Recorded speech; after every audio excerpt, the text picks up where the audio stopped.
Welcome back to Business School with Azim. আসসালামু আলাইকুম। আজকের ভিডিওতে আমরা আলোচনা করব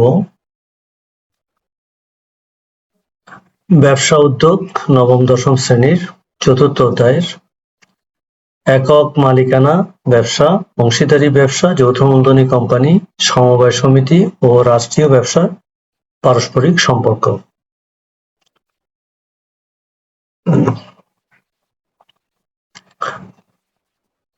চতুর্থ অধ্যায় বেশ বড়, এটি সহজে রপ্ত করা যায় না এবং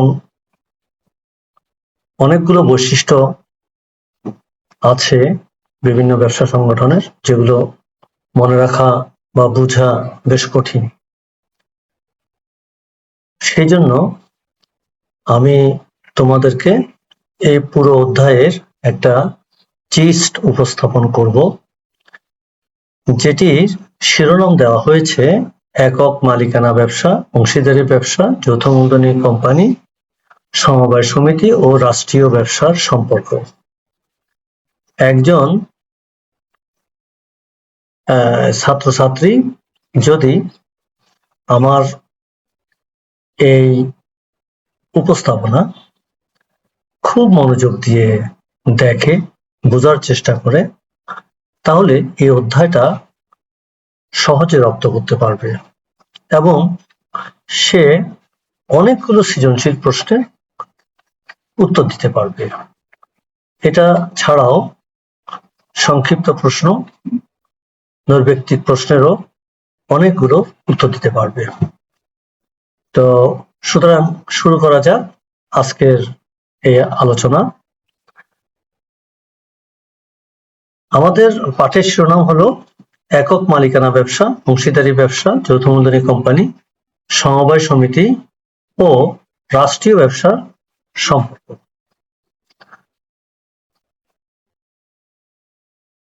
আমরা এখানে দেখতে পাচ্ছি যে আমাদের ব্যবসা সংগঠন রয়েছে পাঁচটি।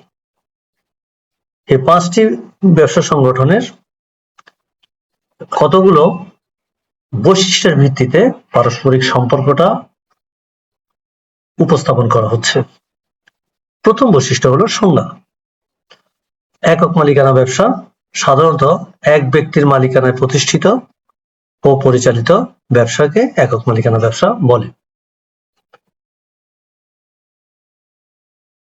উপরে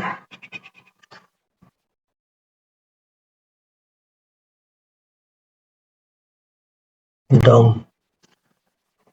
দুই বা ততোধিক ব্যক্তির মধ্যে চুক্তির ভিত্তিতে পরিচালিত ব্যবসাকে অংশীদারি ব্যবসা বলে। কোম্পানি সংক্রান্ত আইন দ্বারা সৃষ্ট কৃত্রিম সত্তার ভিত্তিতে গঠিত ব্যবসা প্রতিষ্ঠানকে যৌথ মূলধনী কোম্পানি বলে। কতিপয় নিম্ন ও মধ্যবিত্তের সমমনা ব্যক্তি নিজেদের আর্থিক উদ্দেশ্য সাধনের জন্য স্বেচ্ছায় মিলিত হয়ে যে ব্যবসা গঠিত হয় তাকে সমবায় সমিতি বলে। সরকারি পৃষ্ঠপোষকতায় পরিচালিত ও নিয়ন্ত্রিত ব্যবসাকে রাষ্ট্রীয় ব্যবসা বলে।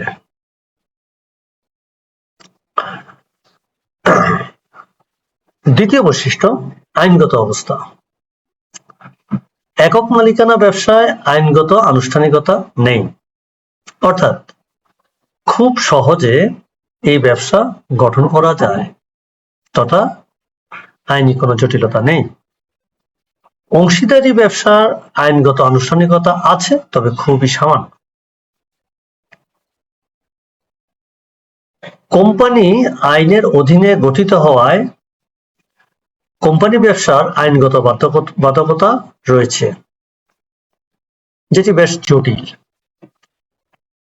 সমবায় সমিতি কিছু আইনগত জটিলতা রয়েছে। রাষ্ট্রীয় ব্যবসার আইনগত জটিলতাও কিছু রয়েছে। উদ্দেশ্য, একক মালিকানা ব্যবসার উদ্দেশ্য হচ্ছে শুধু মুনাফা অর্জন। অংশীদারি ব্যবসার উদ্দেশ্য হচ্ছে মুনাফা অর্জন। যৌথ মূলধনী কোম্পানির ব্যবসার উদ্দেশ্য হচ্ছে মুনাফা অর্জন। সমবায় সমিতি ব্যবসার উদ্দেশ্য হচ্ছে আর্থসামাজিক উন্নয়ন। রাষ্ট্রীয় ব্যবসার উদ্দেশ্য হচ্ছে জনকল্যাণ। এক্ষেত্রে আমি সমবায় সমিতি উদ্দেশ্যটা একটু পরিষ্কার করার প্রয়োজনীয়তা মনে করছি। সমবায় সমিতির সাথে যারা জড়িত অর্থাৎ সমবায়ের সদস্যবৃন্দ, তারা নিজেদের আর্থসামাজিক উন্নয়নের জন্যই এই ব্যবসাটি গঠন করে। কোনো মুনাফা অর্জন কিন্তু তাদের মূল উদ্দেশ্য নয়। অন্যদিকে রাষ্ট্রীয় ব্যবসার ও মূল উদ্দেশ্য মুনাফা অর্জন নয়। আমরা এই জন্য দেখতে পাই যে অনেক রাষ্ট্রীয় ব্যবসা লোকসান দিয়ে হলেও চালানো হয়, যেমন বাংলাদেশ রেলওয়ে, বাংলাদেশ বিমান, এগুলো বছরের পর বছর লোকসান দিয়ে হলেও চালায়, কারণ এখানে মুনাফা অর্জন মুখ্য উদ্দেশ্য নয়। মালিকানা। এক মালিকানা ব্যবসার মালিক একজনই থাকে। অংশীদারি ব্যবসার একাধিক মালিক থাকে। কোম্পানির মালিকের সংখ্যা বেশি, সমবায় সমিতিতেও মালিকের সংখ্যা এক মালিকানা থেকে বেশি। রাষ্ট্রীয় ব্যবসার মালিক এক প্রতিষ্ঠান অর্থাৎ রাষ্ট্র। এখন এখানে আমরা যে সংখ্যা, কোম্পানির মালিকের সংখ্যা কেন বেশি হয়? কারণ কোম্পানি অনেকগুলো শেয়ার জনগণের কাছে বিক্রি করে। যাদের কাছে শেয়ার বিক্রি করে তারা সবাই কোম্পানির মালিক, তাই কোম্পানির মালিকের সংখ্যা বেশি হয়। সমবায় সমিতি এটা অবশ্যই একাধিক ব্যক্তি নিয়ে গঠিত হয়, অংশীদারি ব্যবসার মতো, তাই এখানেও এক মালিকানা থেকে মালিকের সংখ্যা বেশি হয়। আর রাষ্ট্রীয় কারবারের মালিক রাষ্ট্র তথা দেশের সকল জনগণ। এরপরের বৈশিষ্ট্য হলো কৃত্রিম ব্যক্তিসত্তা। একক মালিকানা ব্যবসার কৃত্রিম ব্যক্তিসত্তা নেই, অংশীদারি ব্যবসার কৃত্রিম ব্যক্তিসত্তা নেই, যৌথ মূলধনী কোম্পানির কৃত্রিম ব্যক্তিসত্তা আছে, সমবায় সমিতির কৃত্রিম ব্যক্তিসত্তা আছে, রাষ্ট্রীয় প্রতিষ্ঠানের কৃত্রিম ব্যক্তিসত্তা আছে। এই বিষয়টা তোমাদের একটু ভালোভাবে বুঝতে হবে। কৃত্রিম ব্যক্তিসত্তা মানে হলো যেটি প্রকৃতপক্ষে কোনো ব্যক্তি নয়, কিন্তু তাকে ব্যক্তি মনে করা হয়। অর্থাৎ কৃত্রিম ব্যক্তি দ্বারা ব্যবসা প্রতিষ্ঠানটা মালিক থেকে আলাদা করা হয়। যৌথ মূলধনী কোম্পানি, সমবায়ের সমিতি এবং রাষ্ট্রীয় প্রতিষ্ঠানের ব্যবসা প্রতিষ্ঠান মালিকদের থেকে আলাদা। এক্ষেত্রে ব্যবসা প্রতিষ্ঠানের সাথে মালিকের পারস্পরিক লেনদেন করা সম্ভব হয়, কিন্তু এক মালিকানা ব্যবসা এবং অংশীদারি ব্যবসার ক্ষেত্রে এই ধরনের কোনো সুযোগ নেই। অর্থাৎ মালিক যা ব্যবসা প্রতিষ্ঠানও তা। মালিক এবং ব্যবসা প্রতিষ্ঠান পৃথক কোনো সত্তা নেই, এবং সেই জন্য মালিক এবং ব্যবসা প্রতিষ্ঠানের মধ্যে পারস্পরিক কোনো লেনদেনও সম্ভব নয়। সিলমোহর। এক মালিকানা ব্যবসা এবং অংশীদারি ব্যবসার কোনো সিলমোহর নেই, কিন্তু কোম্পানি ব্যবসা তথা যৌথ মূলধনী কোম্পানি, সমবায় সমিতি এবং রাষ্ট্রীয় কারবারে সিলমোহর ব্যবহার করতে হয়। এই সিলমোহর তাদের একটা পৃথক পরিচিতি। এটা সত্যিকার অর্থে কৃত্রিম ব্যক্তিসত্তার একটা উপস্থাপনা, প্রাতিষ্ঠানিক উপস্থাপনার জন্যই এই সিলমোহরটা ব্যবহার করতে হয়, যেটা এক মালিকানা ব্যবসা এবং অংশীদারি ব্যবসার ক্ষেত্রে সম্ভব না। দায়বদ্ধতা। এক মালিকানা ব্যবসার দায় অসীম, অংশীদারি ব্যবসার দায় অসীম, কোম্পানি ব্যবসার দায় সীমিত, সমবায় সমিতির দায় সীমিত, রাষ্ট্রীয় ব্যবসার দায় সীমিত। এখানে দায় অসীম এবং সীমিত বা সসীম, এই দুইয়ের পার্থক্য বুঝতে হবে। অসীম দায় মানে হলো যে দায় পরিশোধ করার জন্য ব্যবসা প্রতিষ্ঠানে মূলধন তথা ব্যবসা প্রতিষ্ঠানের সম্পদ বিক্রয় করে প্রথমত দায় পরিশোধ করতে হবে। তাতেও দায় পরিশোধ করা সম্ভব না হলে ব্যক্তিগত সম্পদ বিক্রি করে এক মালিকানা ও অংশীদারি ব্যবসা দায় পরিশোধ করতে হবে। কিন্তু যৌথ মূলধনী কোম্পানি, সমবায় সমিতি এবং রাষ্ট্রীয় কারবারের দায় শুধুমাত্র প্রতিষ্ঠানের সম্পদ দিয়েই পরিশোধ করতে হয়, কোনো ব্যক্তিগত সম্পদ দিয়ে দায় পরিশোধ করা প্রয়োজন নেই। এটি কোম্পানি, সমবায় সমিতি এবং রাষ্ট্রীয় কারবারের আইনে নাই। এটি এই প্রতিষ্ঠানগুলোর জন্য একটা আইনগত সুবিধা। মালিকের সংখ্যা, এক মালিকানা কারবার নাম থেকে বোঝা যাচ্ছে যে মালিক সবসময় একজনই হবে। আর অংশীদারি কারবারের মালিক কমপক্ষে 2 জন, সর্বোচ্চ 20 জন। এখানে উপস্থাপনায় একটু ভুল আসছে। অংশীদারি ব্যবসার মালিক সর্বনিম্ন একজনের জায়গায় 2 জন হবে, এটা তোমরা ঠিক করে নিও।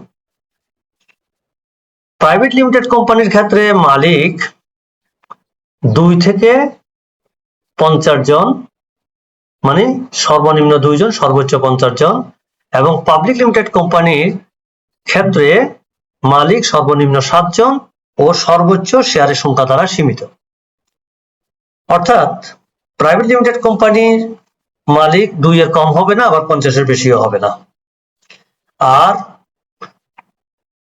পাবলিক লিমিটেড কোম্পানির মালিক কমপক্ষে 7 জন, কিন্তু সর্বোচ্চ সংখ্যা সেটি পূর্বান্নে কোনো কিছু বলা যাবে না, এটি নির্ভর করে শেয়ার কতটা বিক্রি করেছে তার উপর।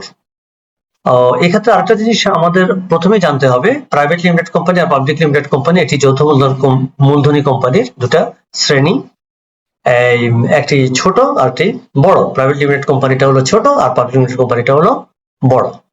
এতে আরো অপরাপর বৈশিষ্ট্য আছে, সেটা আমরা পরবর্তীতে আলোচনা করব, অথবা তোমরা প্রায় কোম্পানি শ্রেণীবিভাগ অধ্যায় থেকে টপিক থেকে পড়ে নিবে। এরপর সমবায় সমিতি। সমবায় সমিতিতে মালিক ন্যূনতম 20 জন, যারা প্রাথমিক সদস্য। এরপরে কেন্দ্রীয় সমবায়ের মালিক কমপক্ষে 10টি সমবায়, প্রাথমিক সমবায় সমিতি। আর জাতীয় সমবায় সমিতির মালিক 10টি কেন্দ্রীয় সমবায় সমিতি। এই কথাটা তোমাদের কাছে একটু নতুন মনে হবে, কারণ হলো প্রথমে কমপক্ষে 20 জন ব্যক্তি একত্রিত হয়ে একটা প্রাথমিক সমবায় সমিতি মাঠ পর্যায়ে গঠন করে। এই প্রাথমিক সমিতি সারা দেশে, আমাদের দেশে 10টা প্রাথমিক সমবায় সমিতিকে একত্রিত করে একটা কেন্দ্রীয় সমবায় সমিতি হয়। আবার 10টা কেন্দ্রীয় সমবায় সমিতি নিয়ে একটি জাতীয় সমবায় সমিতি হয়। তাহলে আমরা এখানে কয় প্রকারের সমিতি পাচ্ছি? 3 প্রকারের: প্রাথমিক সমবায় সমিতি, কেন্দ্রীয় সমবায় সমিতি এবং জাতীয় সমবায় সমিতি। তিনটার গঠন আলাদা। প্রাথমিক সমবায় সমিতির গঠন হলো 10 জনকে নিয়ে, কেন্দ্রীয় সমবায় সমিতির গঠন হলো 10টি প্রাথমিক সমবায় সমিতিকে নিয়ে, জাতীয় সমবায় সমিতির গঠন হলো 10টি কেন্দ্রীয় সমবায় সমিতিকে নিয়ে। আশা করি সবাই বুঝছো।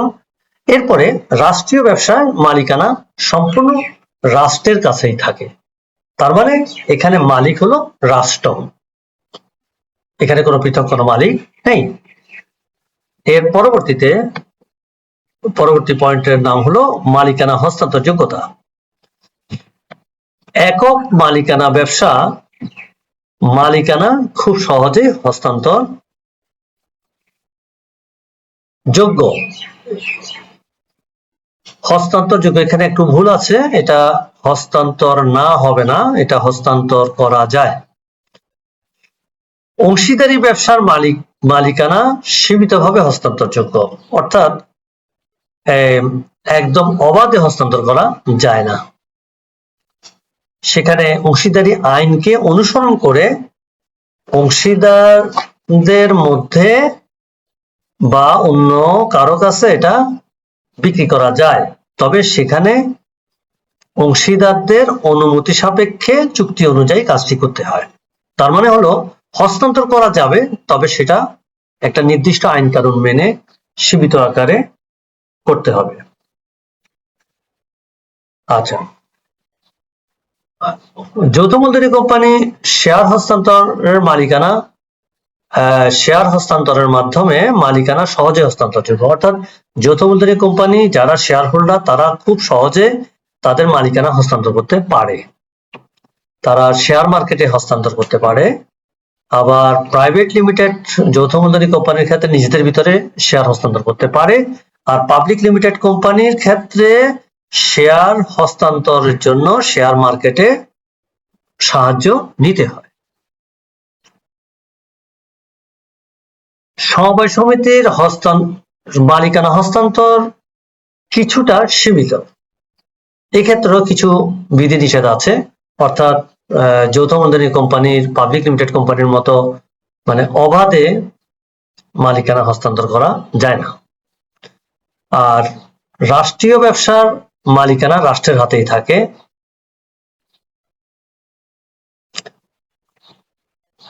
এরপরের পয়েন্ট হলো মূলধনের উৎস। এক মালিকানা ব্যবসার মালিক নিজেই সমস্ত অর্থ বিনিয়োগ করেন। অংশীদারি ব্যবসা অংশীদারগণ যৌথভাবে মূলধন সরবরাহ করেন, অর্থাৎ এখানে কোনো একক ব্যক্তি অংশীদারি ব্যবসায় মূলধন সরবরাহ করেন না, যতজন অংশীদার আছেন সবাই মূলধন সংগ্রহ করেন। যৌথ মূলধনী কোম্পানির ক্ষেত্রে শেয়ার বিক্রির মাধ্যমে মূলধন সংগ্রহ করা হয়। এখানে আরেকটা বিষয় বলে রাখা প্রয়োজন, সেটা হলো মূলধন সংগ্রহের জন্য অনেক ক্ষেত্রে ডিবেঞ্চারও বিক্রি করা হয়। আর সমবায় সমিতির ক্ষেত্রে সদস্যদের কাছ থেকে মূলধন সংগ্রহ করা হয়। রাষ্ট্রীয় ব্যবসার ক্ষেত্রে সরকার মূলধন সরবরাহ করে। এর পরবর্তী পয়েন্ট হলো ঝুঁকি বন্টন। একক মালিক হওয়ায় এক মালিকানা ব্যবসায় সকল ঝুঁকি একক মালিককেই নিতে হয়। অংশীদারি ব্যবসার ক্ষেত্রে অংশীদারগণ যৌথভাবে ঝুঁকি বহন করে, অর্থাৎ যেহেতু এখানে কয়েকজন অংশীদার থাকে, কমপক্ষে 2 জন, সর্বোচ্চ 50 জন, তারা সবাই ঝুঁকিটা বহন করে। শেয়ার হোল্ডার যারা আছে যৌথ মূলধনী কোম্পানি, এই শেয়ার হোল্ডারদের মধ্যে ঝুঁকি বন্টিত হয়, অর্থাৎ এখানে ও একক ব্যক্তি ঝুঁকি নেয় না, এখানে সমস্ত শেয়ার হোল্ডার কোম্পানি যে কোনো ঝুঁকি গ্রহণ করে বন্টন করে নেয়। সমবায় সমিতির ক্ষেত্রে সদস্যদের মধ্যে ঝুঁকি বন্টিত হয়, আর রাষ্ট্রীয় ব্যবসার ক্ষেত্রে রাষ্ট্র সমস্ত ঝুঁকি বহন করে। এরপর হলো পরিচালনা। এক মালিকানা ব্যবসা একজন মালিক দ্বারাই পরিচালিত হয়। অংশীদারি ব্যবসা চুক্তির আলোকে পরিচালিত হয়, অর্থাৎ এক্ষেত্রে পরিচালক হিসেবে যাদেরকে নিয়োগ দেওয়া হয় তারাই অংশীদারি ব্যবসা পরিচালনা করে। যৌথ মূলধনী কোম্পানি এই ব্যবসার পরিচালনা পর্ষদের মাধ্যমে গণতান্ত্রিক পদ্ধতিতে পরিচালিত হয়, অর্থাৎ যৌথ মূলধনী কোম্পানি তো মালিক অনেক, যতজন শেয়ার হোল্ডার তারা সবাই মালিক, তো সবাই মালিক হলে সবাই তো আর পরিচালক করা সম্ভব না। সেক্ষেত্রে কোম্পানি আইন অনুযায়ী পরিচালকের সংখ্যা নির্ধারিত, সেই পরিচালক বৃন্দ কোম্পানি পরিচালনা করে এবং এক্ষেত্রে সিদ্ধান্তগুলো গণতান্ত্রিক পদ্ধতিতে গৃহীত হয়। সমবায় সমিতি ক্ষেত্রে গণতান্ত্রিক পদ্ধতিতে অর্থাৎ ভোটাভুটির মাধ্যমে যৌথ মূলধনী কোম্পানির মতো ব্যবসা পরিচালিত হয়। রাষ্ট্রীয় ব্যবসার ক্ষেত্রে ব্যবসা পরিচালিত হয় সরকার কর্তৃক।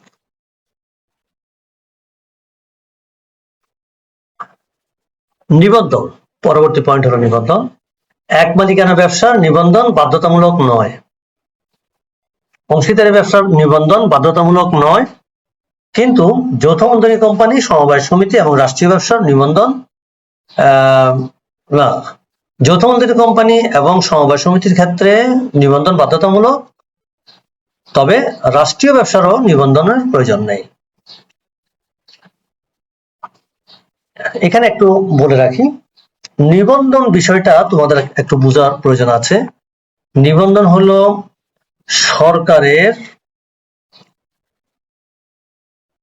সরকারি কোন লিস্টে প্রতিষ্ঠানগুলোকে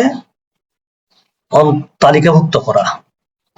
ঠিক তোমরা যে জেএসসি পরীক্ষা, এসএসসি পরীক্ষায় যেরকম তোমাদের নাম নিবন্ধন করা হয় বোর্ড কর্তৃক, অর্থাৎ তোমাদেরকে তালিকাভুক্ত করে বোর্ড, ঠিক তেমনি ভাবে এক মালিকানা ব্যবসা, অংশীদারি ব্যবসা, যৌথ মূলধনী কোম্পানি, সমবায় সমিতি, রাষ্ট্রীয় ব্যবসার ক্ষেত্রে নিবন্ধনের কাজটা একইভাবে হয়।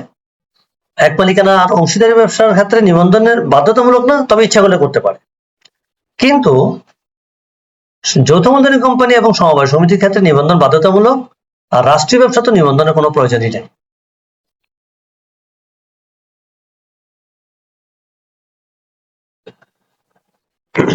এরপরে বৈশিষ্ট্য হলো লাভ ক্ষতি। এক মালিকানা কারবারের মালিক যেহেতু একজনই, তো লাভ ক্ষতি সে একাই ভোগ করে, ক্ষতি হলে একাই সেটা দায়ভার গ্রহণ করে। অংশীদারি ব্যবসার লাভ ক্ষতি অংশীদারি ব্যবসার চুক্তি অনুযায়ী বণ্টিত হয়। যৌথ মূলধনী কোম্পানির লাভ ক্ষতিটা শেয়ার হোল্ডারদের মধ্যে আনুপাতিকভাবে বণ্টিত হয়, অর্থাৎ যাদের শেয়ার বেশি তারা লাভ বেশি পাবে, যাদের শেয়ার কম তারা লাভ কম পাবে। যাদের শেয়ার বেশি তারা ক্ষতির দায়ও বেশি নেবে, যাদের শেয়ার কম তারা ক্ষতির দায়ও কম নেবে। সমবায় সমিতি লাভ ক্ষতি সদস্যদের মধ্যে বণ্টিত হয় সমহারে। আর রাষ্ট্রীয় ব্যবসার সমস্ত লাভ রাষ্ট্র ভোগ করে তথা গ্রহণ করে, আর ক্ষতি রাষ্ট্রই বহন করে। শেয়ার হস্তান্তর যোগ্যতা, এক মালিকানা ব্যবসার কোনো শেয়ার নেই, কাজে বিক্রয় করার প্রশ্ন আসে না বা হস্তান্তর করার প্রশ্ন আসে না। অংশীদারি ব্যবসার শেয়ার,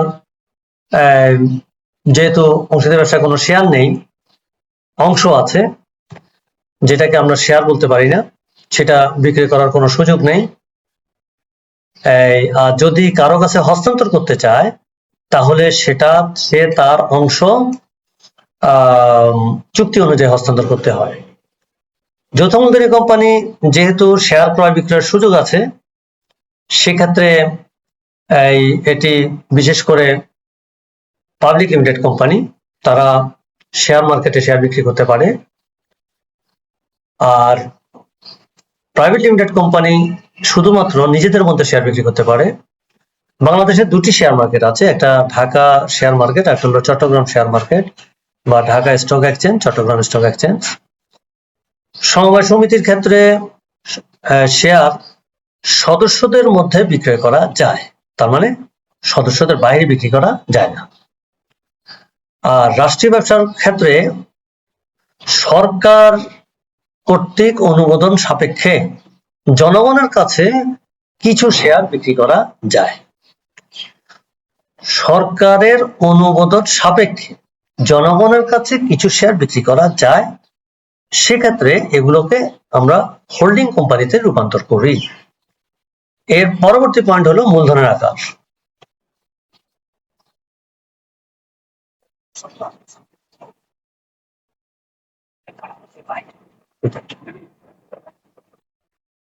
পরবর্তী বৈশিষ্ট্য মূলধনের আকার। এক মালিকানা ব্যবসা যেহেতু একজন মাত্র মালিক, এই ক্ষেত্রে মূলধনের আকার ছোট। এগুলো আমরা সাধারণত পাড়ার দোকানগুলো যে দেখি, সেগুলো রাস্তার পাশে ছোট ছোট দোকান, এগুলো এক মালিকানা ব্যবসা, এখানে মূলধনের পরিমাণ সবসময় কম হয়। অংশীদারি ব্যবসা যেহেতু এই ক্ষেত্রে একাধিক মালিক থাকে, চুক্তি অনুযায়ী মূলধন গঠিত হয়, সেটি চুক্তি অনুযায়ী মূলধনটা এখানে নির্ধারিত। তবে বলে রাখা ভালো, সাধারণত অংশীদারি ব্যবসার মূলধনের পরিমাণ এক মালিকানা থেকে কিছুটা বেশি হয়। যৌথ মূলধনী কোম্পানির মূলধনের পরিমাণ অনেক বেশি। তার কারণ হলো যৌথ মূলধনী কোম্পানি, বিশেষ করে প্রাইভেট লিমিটেড কোম্পানির কমপক্ষে সদস্য সংখ্যা, সর্বোচ্চ সদস্য সংখ্যা 50 জন, কাজে 50 জন লোকে দেওয়া মূলধনের পরিমাণ বেশি হবে। তবে পাবলিক লিমিটেড কোম্পানির ক্ষেত্রে মূলধনের পরিমাণ আরো অনেক বেশি হয়, কারণ হলো সেখানে অনেক শেয়ার হোল্ডারকে অন্তর্ভুক্ত করা যায় তথা মালিকানা হস্তান্তর করা যায়।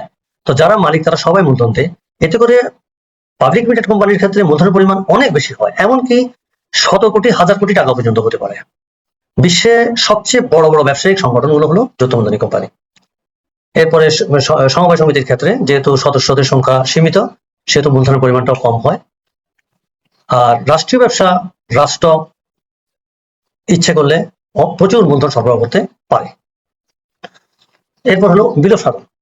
এক মালিকানা ব্যবসার বিলোপ সাধনটা সহজ, অংশীদারি ব্যবসার বিলোপ সাধনও সহজ, কিন্তু যৌথ মূলধনী কোম্পানির বিলোপ সাধন বেশ জটিল এবং কঠিন। এটার একটা আইনি প্রক্রিয়া আছে, ধারাবাহিকতা আছে।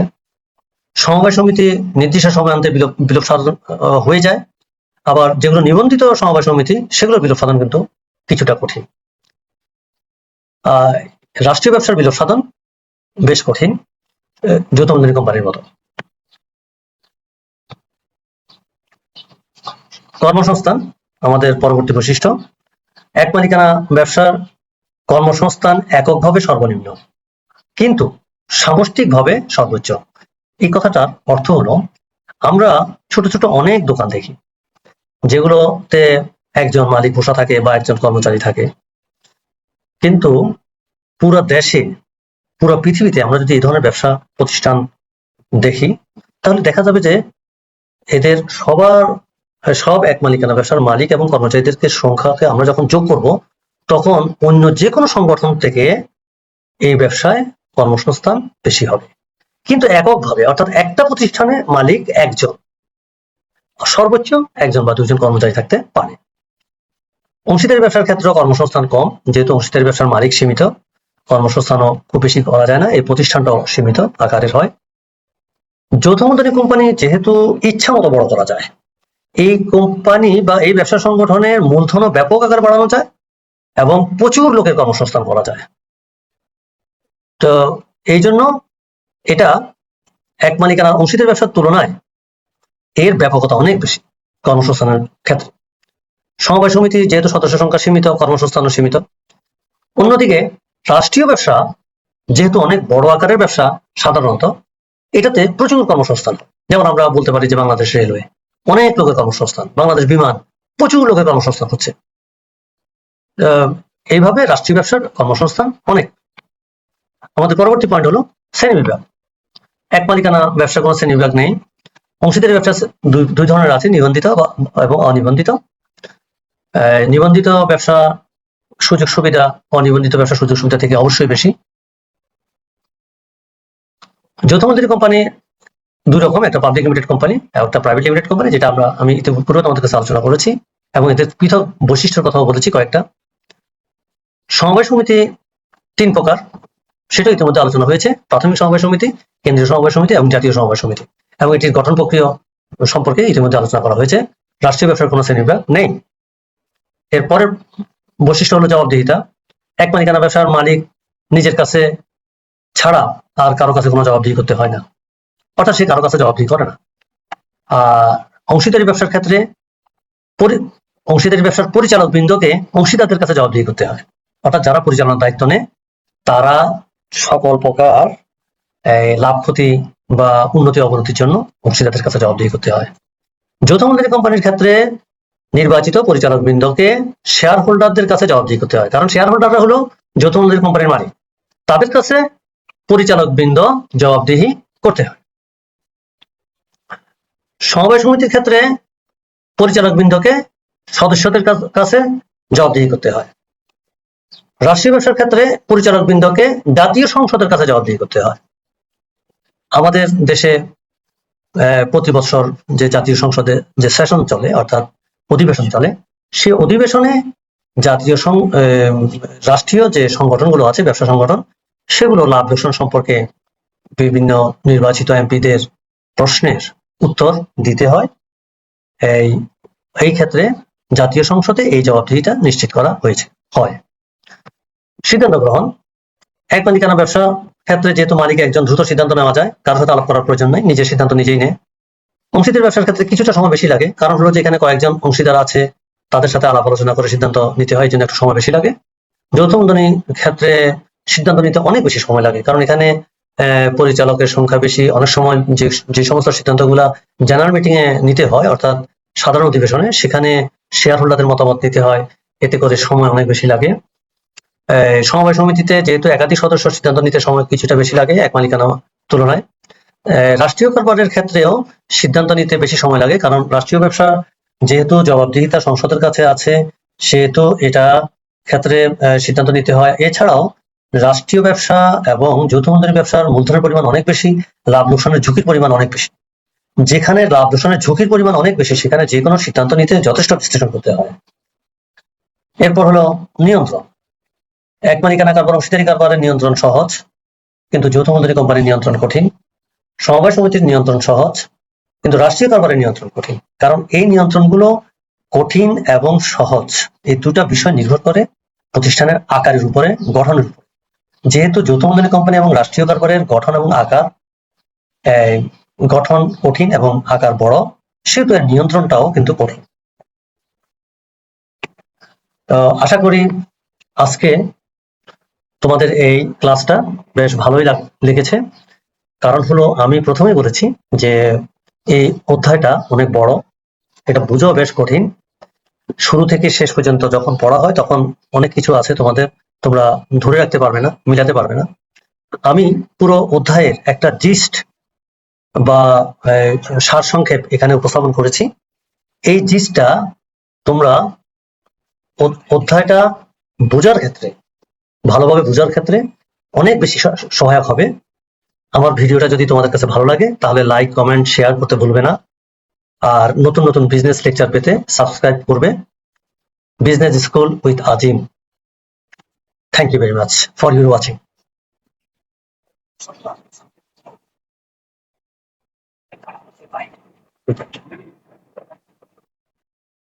পরবর্তী বৈশিষ্ট্য, মূলধনের আকার। এক মালিকানা ব্যবসা যেহেতু একজন মাত্র মালিক, এই ক্ষেত্রে মূলধনের আকার ছোট। এগুলো আমরা সাধারণত পাড়ার দোকানগুলো যে দেখি, সেগুলো রাস্তার পাশে ছোট ছোট দোকান, এগুলো এক মালিকানা ব্যবসা, এখানে মূলধনের পরিমাণ সবসময় কম হয়। অংশীদারি ব্যবসা যেহেতু এই ক্ষেত্রে একাধিক মালিক থাকে, চুক্তি অনুযায়ী মূলধন গঠিত হয়।